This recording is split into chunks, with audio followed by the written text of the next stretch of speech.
আফ্রিকার মানচিত্রে এমন একটি দেশ আছে যাকে দেখলে মনে হবে পৃথিবীর অন্য দেশগুলোর থেকে এটি যেন একেবারেই আলাদা। এখানে নতুন বছর শুরু হয় সেপ্টেম্বর মাসে, বড়দিন পালিত হয় জানুয়ারিতে, আর মানুষের দৈনন্দিন সময়ের হিসাবও অনেক দেশের চেয়ে ভিন্ন। এই দেশেই রয়েছে হাজার বছরের পুরনো সভ্যতার নিদর্শন, রয়েছে বিশাল পাহাড়, আগ্নেয়গিরি, মরুভূমি এবং অসাধারণ সব প্রাণী।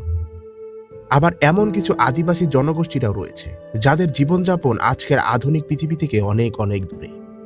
আরেকটি অবাক করার মতো বিষয় হচ্ছে কফির সাথে এই দেশের রয়েছে একটি অভূতপূর্ব সম্পর্ক। অনেকেই এই দেশকে কফির জন্মভূমিও বলে থাকেন। এই দেশের নাম হচ্ছে ইথিওপিয়া। আজ আমরা জানব ইথিওপিয়ার ইতিহাস, জানব এইখানে মানুষের জীবন ঠিক কতটা আলাদা। এসটিআর বাংলায় নতুন হলে সাবস্ক্রাইব করতে ভুলবেন না। ইথিওপিয়া পূর্ব আফ্রিকার একটি গুরুত্বপূর্ণ দেশ। দেশটির রাজধানী এবং সবচেয়ে বড় শহর হচ্ছে আদ্দিস আবাবা। ইথিওপিয়ার আয়তন প্রায় 11 লক্ষ বর্গ কিলোমিটার, অর্থাৎ এটি আফ্রিকার সবচেয়ে বড় দেশগুলোর একটি।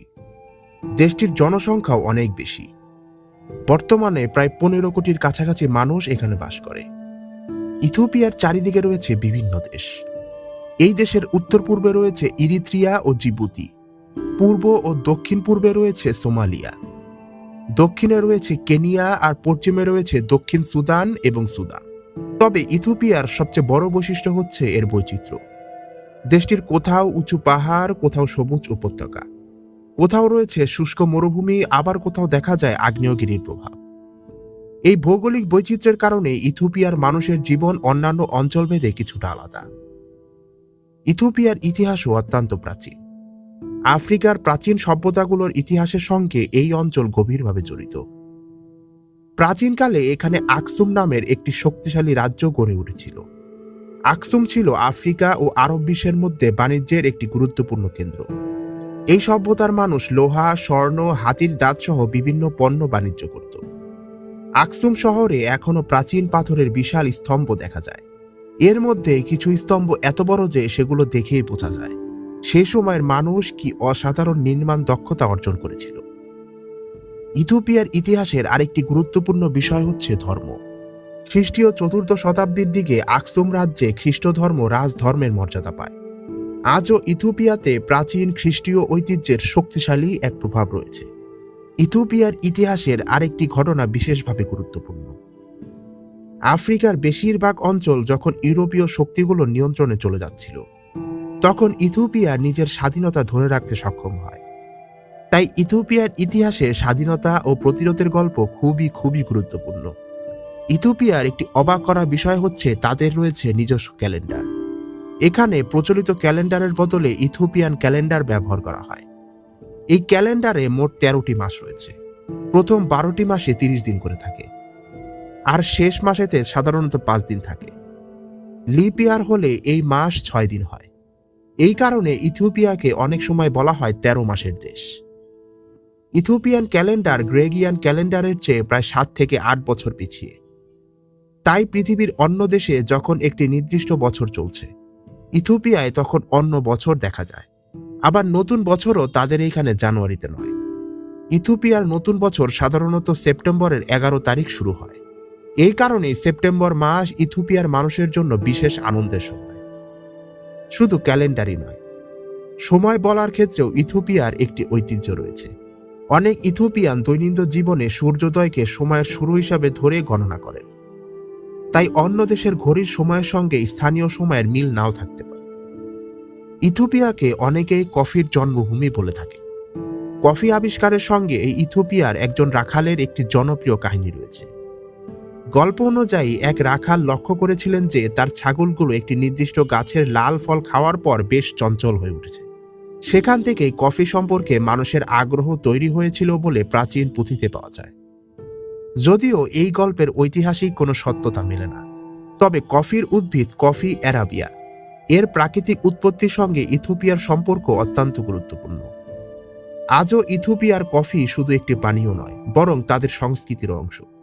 ইথিওপিয়ার ঐতিহ্যবাহী কফি অনুষ্ঠানে ধীরে ধীরে কফি তৈরি করা হয় এবং এটি অতিথিদের পরিবেশন করা হয়। অনেক পরিবারে অতিথি আপ্যায়নের জন্য গুরুত্বপূর্ণ অংশ হচ্ছে এই কফি। ইথিওপিয়া বর্তমানে বিশ্বের অন্যতম কফি উৎপাদনকারী দেশও। এইবার আসা যাক ইথিওপিয়ার মানুষ এবং তাদের অবাক করা জীবন সম্পর্কে। ইথিওপিয়ায় অসংখ্য জাতিগোষ্ঠীরা বসবাস করে। দেশটির সবচেয়ে বড় জাতিগোষ্ঠীগুলোর মধ্যে রয়েছে অরিমো, সোমালিয়া, টাইগ্রি এবং সিডিমা। এখানে অনেকগুলো ভাষা প্রচলিত, যার মধ্যে অন্যতম হচ্ছে অরমো এবং সোমালিয়া। ইথিওপিয়ার সরকারি কাজেও একাধিক ভাষার ব্যবহৃত হয়। এই ভাষাগত বৈচিত্র্যই দেশটির সংস্কৃতিকে সমৃদ্ধ করেছে। ইথিওপিয়ার দক্ষিণ পশ্চিমাঞ্চলে আরেকটি জাতিগোষ্ঠীরা বাস করে, যাদের নাম হচ্ছে সুরি। তাদের জীবনযাপন অনেকটাই ঐতিহ্য নির্ভর। গবাদি পশু তাদের জীবনের একটি গুরুত্বপূর্ণ ভূমিকা পালন করে।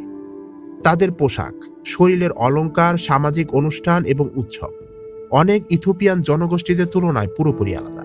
তাদের কিছু ঐতিহ্যবাহী প্রতিযোগিতা ও সামাজিক অনুষ্ঠান রয়েছে, যা বাইরে থেকে আমরা দেখলে মনে হবে অদ্ভুত কিছু। ইথিওপিয়ার খাবারের মধ্যে রয়েছে আলাদা বৈশিষ্ট্য। দেশটির সবচেয়ে পরিচিত খাবারগুলোর মধ্যে একটি হচ্ছে ইনজেরা। এটি সাধারণত টেফ নামের একটি শস্য দিয়ে তৈরি পাতলা ও নরম রুটির মতো খাবার।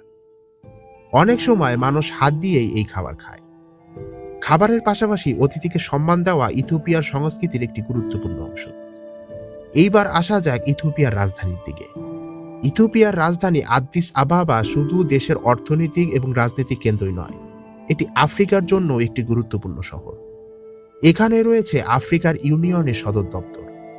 এই ইথিওপিয়ার শহরটিতে আধুনিক ভবনের পাশাপাশি রয়েছে জাদুঘর, বাজার এবং বড় বড় ঐতিহ্যবাহী স্থাপনা। ইথিওপিয়ার প্রকৃতিও অসাধারণ বৈচিত্র্যময়।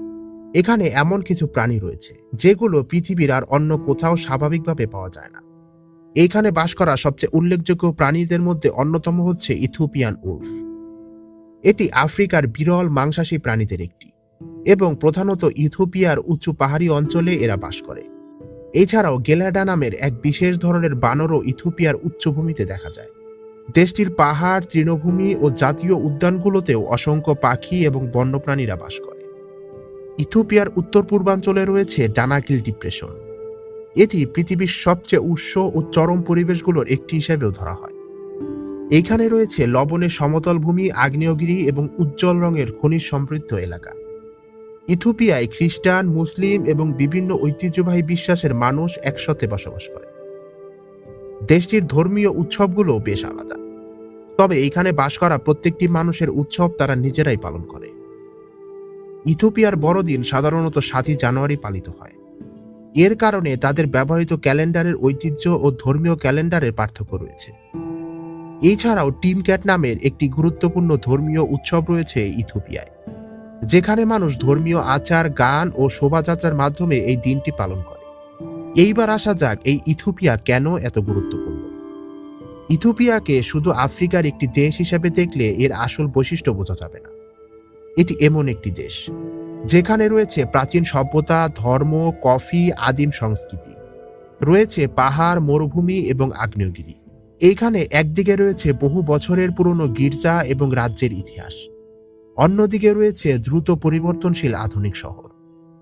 একদিকে যেমন মানুষ আধুনিক প্রযুক্তি ব্যবহার করছে, অন্যদিকে কিছু প্রত্যন্ত অঞ্চলে এখনও ঐতিহ্যবাহী জীবনধারা এই ইথিওপিয়াতে টিকে আছে। আজকের ভিডিওটি আপনার কাছে ইনফরমেটিভ লাগলে অবশ্যই এসটিআর বাংলাকে সাবস্ক্রাইব করে রাখুন। দেখা হচ্ছে এসটিআর বাংলার নতুন এপিসোডে।